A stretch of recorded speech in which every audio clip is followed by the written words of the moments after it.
को जो है on the basis of life cycle 3 जगह क्लासिफाई किया गया है, एनुअल, बाइनियल एंड पेरिनियल्स। ठीक, तो एनुअल्स जो होते हैं ऐसे प्लांट्स होते हैं जिनका लाइफ साइकिल जो है वो 1 ईयर में कंप्लीट हो जाता है। और बेसिकली लाइफ साइकिल किसे कहते हैं, सीड टू सीड तक फॉर्म होने के लिए लाइफ साइकिल कहते हैं। जैसे कोई प्लांट्स है तो वो सीड से जर्मिनेट होना शुरू होगा और जर्मिनेट होने के बाद फिर से वो मैच्योर होगा, वेजिटेटिव फेज आएगा, उसके बाद रिप्रोडक्टिव फेज आएगा और रिप्रोडक्टिव फेज में वो सीड प्रोड्यूस करेगा और उसके बाद फिर उसका सेनेसेंस और उसके फाइनली डेथ हो जाएगी उस प्लांट की। तो ये सारा जो प्रोसेस है बेसिकली एक 1 ईयर के अंदर कंप्लीट हो जाता है और ऐसे प्लांट्स को हम एनुअल प्लांट्स बोलते हैं। तो एनुअल प्लांट्स बेसिकली वो जर्मिनेट, ब्लूम एंड डाई तीनों चीजें एक ही साल के अंदर 1 ईयर में कंप्लीट हो जाता है। जर्मिनेट करेंगे, ब्लूम करेंगे, मतलब फ्लावरिंग स्टेज आएगी, फ्रूटिंग स्टेज का आएगी और उसके बाद फिर वो डाई कर जाते हैं 1 ईयर में। और ऐसे प्लांट जैसे कि आप स्क्रीन पे भी देख रहे हैं, पी है, वाटरमेलन है, मेज है, तो इन सब प्लांट्स के अंदर देखने को मिलता है। उसके बाद जो है वो बाइनियल्स प्लांट्स होते हैं। बाइनियल प्लांट्स मतलब कि ऐसे प्लांट्स जिनका जो लाइफ साइकिल है वो 2 इयर्स होते हैं। तो plants take 2 year to completed life cycle. ठीक, तो फर्स्ट ईयर में जो प्लांट्स होता है वो जर्मिनेट करता है, ग्रो करता है एंड सरवाइव करता है और थ्रू आउट 1 विंटर। और नेक्स्ट इन सेकेंड ईयर में वो जो प्लांट्स है बेसिकली जो है वो ग्रो करेगा, ब्लूम करेगा और फिर डाई ऑफ हो जाएगा। तो इस प्लांट को अपना लाइफ साइकिल कंप्लीट करने के लिए 2 इयर्स का टाइम इंटरवल लगता है।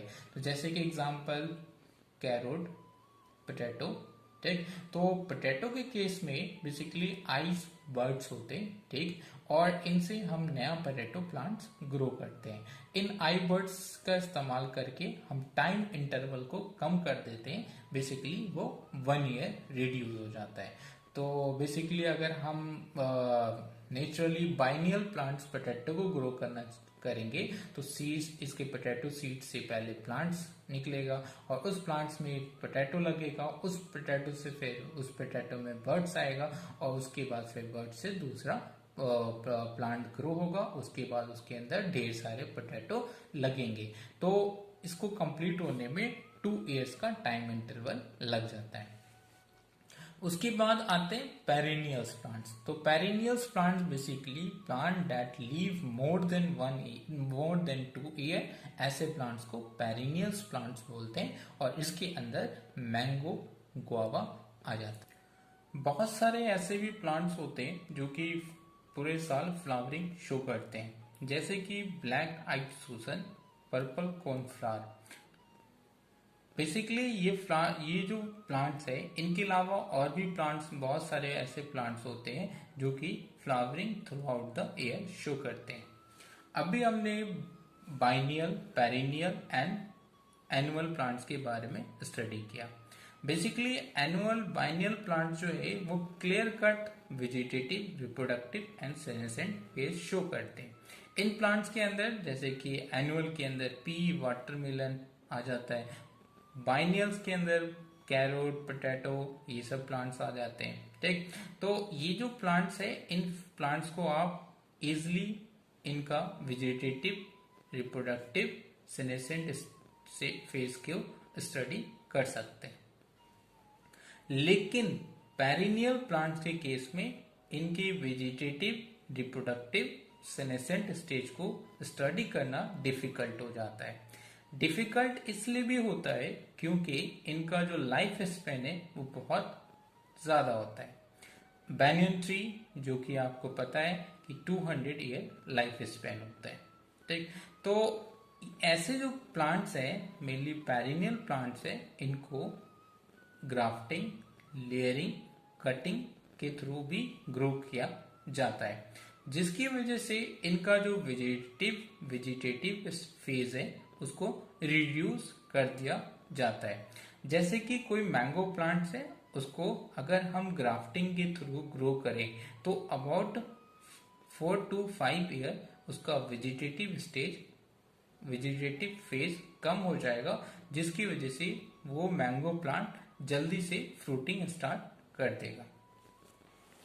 उसके बाद हम अनयूजुअल फ्लावरिंग फिनोमेना के बारे में पढ़ते हैं। अनयूजुअल फ्लावरिंग फिनोमेना बेसिकली कुछ प्लांट्स के अंदर हमें देखने को मिलता है, जैसे कि bamboo species Strobilanthes kunthiana. Bamboo species में फ्लावरिंग जो होता है वो आफ्टर 50 to 100 ईयर्स बाद होता है।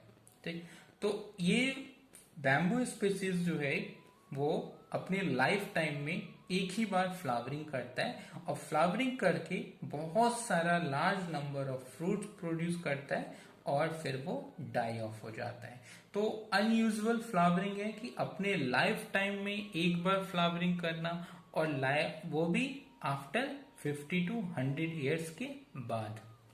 उसी तरह से स्ट्रोबिलेंथस कुंथियाना, जिसे हम नीला कुरिंजी भी बोलते हैं, उसमें फ्लावरिंग जो है हर 12 साल के बाद देखने को मिलता है।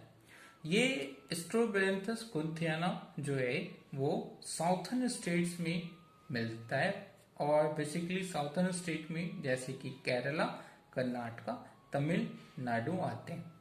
ये बेसिकली स्ट्रोबिलेंथस कुंथियाना लास्ट टाइम जो है वो 2018 में फ्लावरिंग देखने को मिला। इससे पहले 2006 में देखने को मिला था। स्ट्रोबिलेंथस कुंथियाना के जो फ्लावर्स होते हैं वो ब्लू कलर्स के होते हैं और हाईली अट्रैक्टिव होते हैं, जिसकी वजह से ये as a tourist place tourist को अपनी तरफ अट्रैक्ट करता है। Variable duration in reproductive phase. Reproductive phase जो है वो वेजिटेटिव फेज के बाद आता है और रिप्रोडक्टिव फेज में भी एक पार्टिकुलर सीजन में या फिर थ्रू आउट द ईयर जो ऑर्गेनिज्म है वो रिप्रोडक्शन करते हैं। इसीलिए हम उनको क्या क्या टॉपिक है, इसीलिए variable duration in reproductive phase. Reproductive phase में भी एक वेरिएबल ड्यूरेशन है, एक पार्टिकुलर टाइम इंटरवल है जिसमें वो ऑर्गेनिज्म रिप्रोड्यूस करता है। अच्छा, बर्ड्स के बारे में बात करते हैं कि बर्ड्स एग को ले करती हैं। ठीक, एग लेइंग बेसिकली एक सीजनल फिनोमेना है। सीजनल फिनोमेना इसलिए बोला क्योंकि बर्ड्स जो है वो रिप्रोडक्टिव फेज में एंटर कर गई हैं, अब वो क्या करेंगी, एग को ले करेंगी। लेकिन एग लेइंग के लिए एक पार्टिकुलर सीजन होता है उनके लिए, और वो सीजन बेसिकली उस सीजन में बर्ड्स एग को ले करती हैं। तो ये जो सीजन है उसके अंदर कुछ फेवरेबल कंडीशंस होने चाहिए जिसमें बर्ड्स एग ले करती है। फेवरेबल कंडीशंस में जैसे कि ड्यूरेशन ऑफ द डे होना चाहिए, मतलब कि डे लेंथ का अच्छा खासा होना चाहिए। दूसरा, अवेलेबिलिटी ऑफ फूड, फूड कितना अवेलेबल है उनके लिए। तीसरा, लाइट की इंटेंसिटी क्या है। और भी बहुत सारे फैक्टर, ये 3 फैक्टर है, और भी इनके अलावा और भी बहुत सारे फैक्टर्स होते हैं जिनके ऊपर डिपेंड करता है कि बर्ड्स कब एग को ले करेगा। लेकिन बर्ड्स इन कैप्टिविटी, मतलब पोल्ट्री फार्म की बर्ड्स जो हैं वो पूरे साल एग को ले करते हैं। ये कैसे पॉसिबल है, तो बेसिकली जो है वो commercial, it is an case of commercial exploitation. मतलब ह्यूमंस ने जो नेचर की तरफ से जो सीजनल फिनोमिना हो रहा था एग लेइंग का, उसको बिगाड़ दिया। ठीक है, और बिगाड़ा कैसे, तो बेसिकली आर्टिफिशियली इनको बेसिकली ये सारे ड्यूरेशन ऑफ द डेज को, लाइट को प्रोवाइड करके, फूड की अवेलेबिलिटी को बढ़ा करके, लाइट इंटेंसिटी को बढ़ा करके, और उनके अंदर हार्मोनल चेंजेस ला देते हैं। और हार्मोनल ब्रीडिंग हार्मोन्स प्रोड्यूस हो जाता है और ब्रीडिंग हार्मोन्स की वजह से वो जो है वो around 200 days of 365 days egg को ले करते हैं। अब जो है हम वो मैमल्स में variable duration in reproductive phase study करते हैं। तो बेसिकली मैमल्स के बारे में देख लेते हैं कि मैमल्स जो है वो 2 टाइप्स के मैमल्स होते हैं, primates mammals and non primates mammals. Primates mammals जो होते हैं बेसिकली उनका जो फोर ब्रेन होता है मोर एडवांस होता है, और उनका ब्रेन कह सकते हैं कि मोर एडवांस होता है as compare to non primates से। इनका जो ब्रेन होता है वो स्मॉल होता है। उसके बाद जो प्राइमेट्स होते हैं जिसके अंदर ह्यूमंस, एप्स, बबून्स, चिंपैंजी ये सब आते हैं। नॉन प्राइमेट्स में cow, dog, sheep, octopus, elephant ये सब नॉन प्राइमेट्स मैमल्स में आते हैं। प्राइमेट्स मैमल्स जो होते हैं वो मोर इंटेलिजेंट होते हैं as compare to non primate से। नॉन प्राइमेट जो है कुछ हद तक इंटेलिजेंट होते हैं, इंटेलिजेंसी जैसे कि क्रोज, ऑक्टोपस, एलिफेंट में देखने को मिलता है। प्राइमेट्स जो है इनके पास जो फिंगर होता है, इनके जो हैंड्स होते हैं उसमें फिंगर्स देखने को मिलते हैं, जबकि नॉन प्राइमेट्स के केस में ऐसा कुछ भी नहीं होता। प्राइमेट्स मैमल्स जो है वो मेंस्ट्रुअल साइकिल को शो करते हैं, नॉन प्राइमेट्स मैमल्स जो है वो ऑस्ट्रस साइकिल को शो करते हैं। आइए हम देखते हैं कि किस तरह से menstrual cycle and oestrus cycles के बीच में डिफरेंस है, और ये काफी इंपॉर्टेंट है।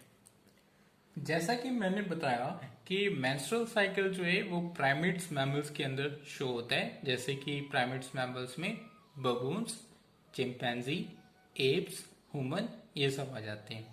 ऑस्ट्रस साइकिल जो है वो नॉन प्राइमेट्स मैमल्स के अंदर देखने को मिलता है। नॉन प्राइमेट्स में cow, sheep, rat, octopus, elephant ये सारे एनिमल्स आ जाते हैं।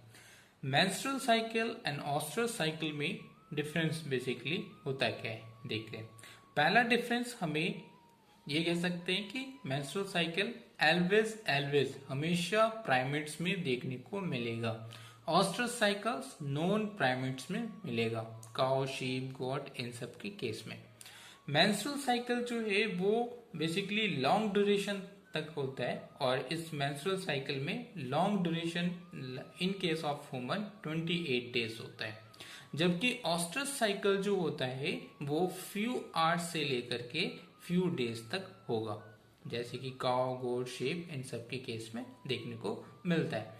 उसके बाद मेंस्ट्रुअल साइकिल जो है वो फ्यू डेज, लास्ट की फ्यू डेज में, मेंस्ट्रुअल साइकिल में लास्ट की फ्यू डेज में ब्लड फ्लो होता है, जबकि ऑस्ट्रस साइकिल में blood does not flow, blood flow नहीं होता।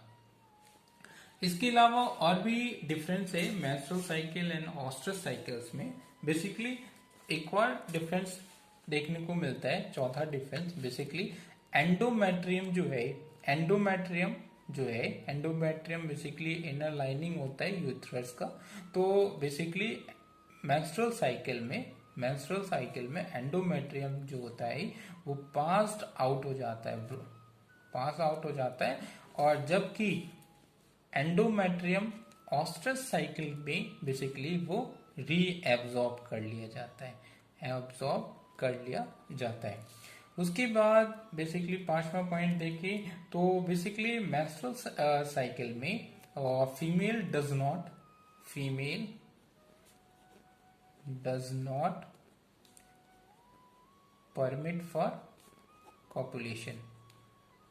कॉपुलेशन के लिए फीमेल परमिट नहीं करती। इस केस में बेसिकली फीमेल जो है वो फीमेल परमिट फॉर कॉपुलेशन। छठा पॉइंट में हम देख सकते हैं कि बेसिकली सेक्स अर्ज इज नॉट इंक्रीज, और इस केस में हमें मतलब कि काउ, गोट, रो इन सब के केस में, ऑस्ट्रस साइकिल के केस में सेक्स अर्ज इंक्रीज हो जाता है। ऐसे ऑर्गेनिज्म जो कि ऑस्ट्रस साइकिल को शो करते हैं वो सीजनल ब्रीडर होते हैं, और ऐसे ऑर्गेनिज्म जो कि मेंस्ट्रुअल साइकिल को शो करते हैं वो कॉन्टिन्यूस ब्रीडर होते हैं। आइए एक एक करके दोनों को देखते हैं क्या डिफरेंस है दोनों के बीच में। सीजनल ब्रीडर जो है ऐसे ऑर्गेनिज्म जो कि साल के एक पार्टिकुलर सीजन में मेटिंग करते हैं, और मेटिंग करने का इनका एक पार्टिकुलर सीजन में reason basically depend on temperature and availability of food and water. Basically ये फेवरेबल कंडीशन है जो कि इस पार्टिकुलर सीजन में उस ऑर्गेनिज्म को मिलता है। तो इस पार्टिकुलर सीजन में जो फीमेल्स होती हैं वो रिसेप्टिव होती है मेटिंग के लिए, वाइल उस सीजन को छोड़ करके बाकी अदर सीजन में जो फीमेल है वो इनएक्टिव स्टेज में रहती है। तो इसका मतलब जैसे कि काउ, गोट जो है वो सीजनल ब्रीडर्स है। उसके बाद कंटिन्यूस ब्रीडर में बात करें तो ऑर्गेनिज्म जो है वो throughout the year mate कर सकता है और रेडी है। और basically females of such category undergoes menstrual cycle. Organism which mate and breed throughout of the year irrespective of the season, उसको हम कंटिन्यूस ब्रीडर कहते हैं। तो हमने देखा कि जो प्राइमेट्स होते हैं वो जो है वो मेंस्ट्रुअल साइकिल को शो करते हैं, और मेंस्ट्रुअल साइकिल को शो करते हैं इसलिए वो कॉन्टिन्यूस ब्रीडर है। जबकि नॉन प्राइमेट्स जो है वो ऑस्ट्रस साइकिल को शो करते हैं, इसीलिए वो सीजनल ब्रीडर है। उसके बाद रिप्रोडक्टिव फेज के बाद सेनेसेंस या फिर एजिंग वाला फेज स्टार्ट हो जाता है, जिसमें ऑर्गेनिज्म जो है वो इसकी एजिंग होना शुरू हो जाता है। और उस एजिंग के टाइम में बेसिकली उसके मेटाबॉलिक जो प्रोसेस है वो स्लो डाउन हो जाता है, और जिसकी वजह से अल्टीमेटली और भी बहुत सारे कंडीशंस होते हैं और अल्टीमेटली उस ऑर्गेनिज्म की डेथ हो जाती है।